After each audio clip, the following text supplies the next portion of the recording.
When he had finished praying, Jesus left with his disciples and crossed the Kidron Valley.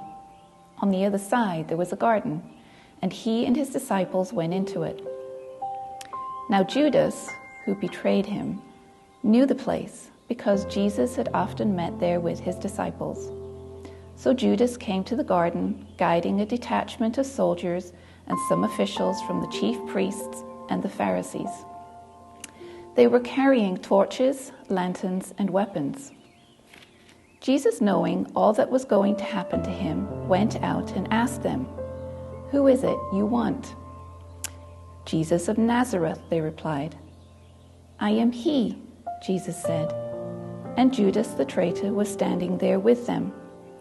When Jesus said, "I am he," they drew back and fell to the ground. Again he asked them, "Who is it you want?"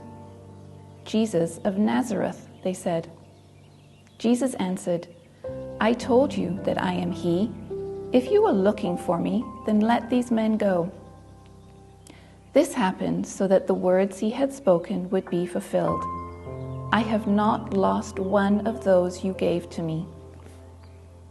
Then Simon Peter, who had a sword, drew it and struck the high priest's servant, cutting off his right ear. The servant's name was Malchus. Jesus commanded Peter, "Put your sword away. Shall I not drink the cup the Father has given me?"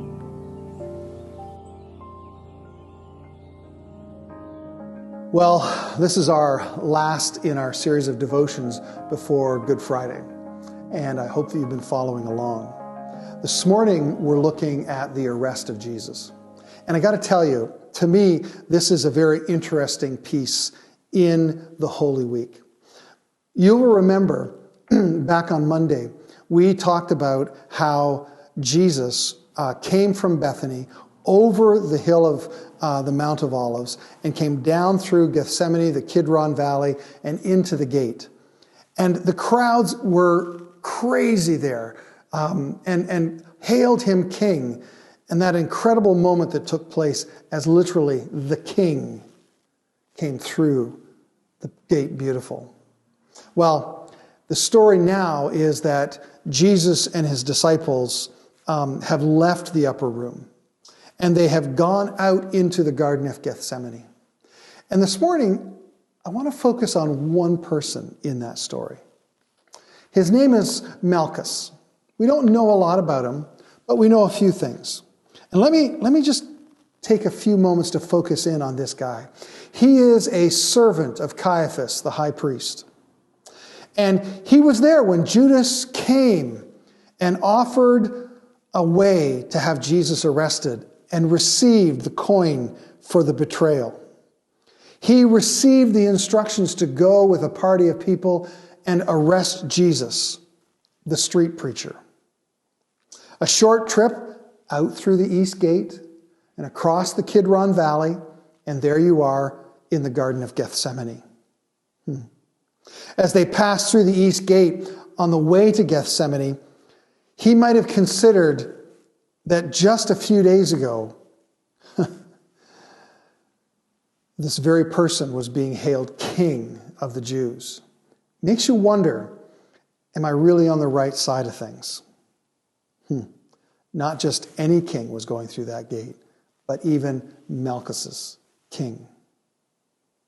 But how would he know who to arrest? How would he know which person? Because again, the Kidron Valley, the Garden of Gethsemane, is loaded with people who have come for the feast. How will he know in the dark which one is which? Well, as it happens, Judas has part of that plan as well, figured out in his head. He would go up and he would kiss Jesus on the side of the face. And in that moment of an intimate greeting, the greeting of a friend would be remembered as the betrayal of a lifetime. Malchus is there, watching this. It's a strange event when Jesus is all of a sudden there and he's identified by the kiss. He looks to the group and he says, "Who are you looking for?" And they say, "Well, we're looking for Jesus of Nazareth. I am he." And it was as though the God of heaven and earth had decided that in that moment, whether they were willing to acknowledge it or not, they would bow their knee before the King of Kings and the Lord of Lords. Because when Jesus says, "I am he," Malchus finds that his strength in his legs leaves him, and he's there on his knees, uncertain what just happened.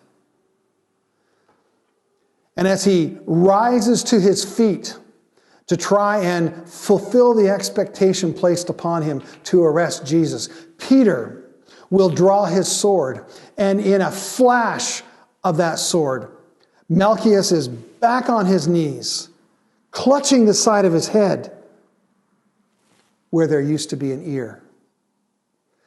Jesus again speaks peace to everybody, stops the whole process, walks up to this man who's down on his knees, missing an ear, and Jesus puts his hands on him. And now Malchus,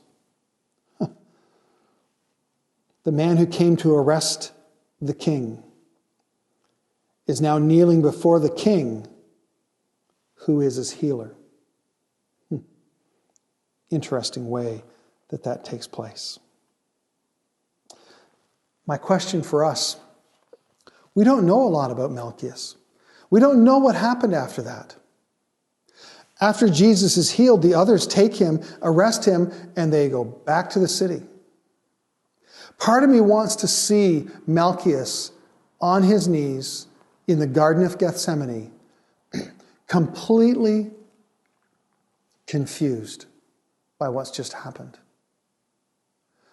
How could this man be guilty of the things that they say he's guilty of and do this work that only God could do and restore my ear? He's a servant of Caiaphas. He's not an unlearned person. He's not a hired thug. He works in the temple courts. He understands what's happening. And I'm thinking in that moment, when he sees all that Jesus has accomplished, I would like to believe he responded favorably.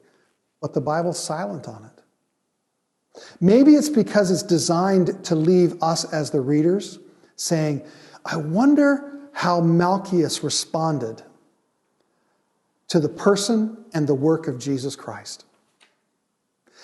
Maybe the design there is to be able to have the same question imposed upon you.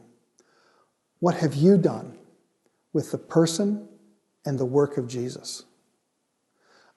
Are you there on your knees before your King? Or are you following a crowd that literally is taking Jesus away in chains?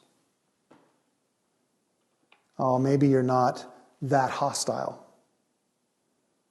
But the appropriate place for us when we consider what work and who Jesus is in humble submission to the King of Kings and Lord of Lords. Psalm 2 says this. God says, I have installed my King in Zion. Kiss the Son, lest he rise up and be angry. There is an appropriate time for us to fall to our knees and honor him as King. Today is the day.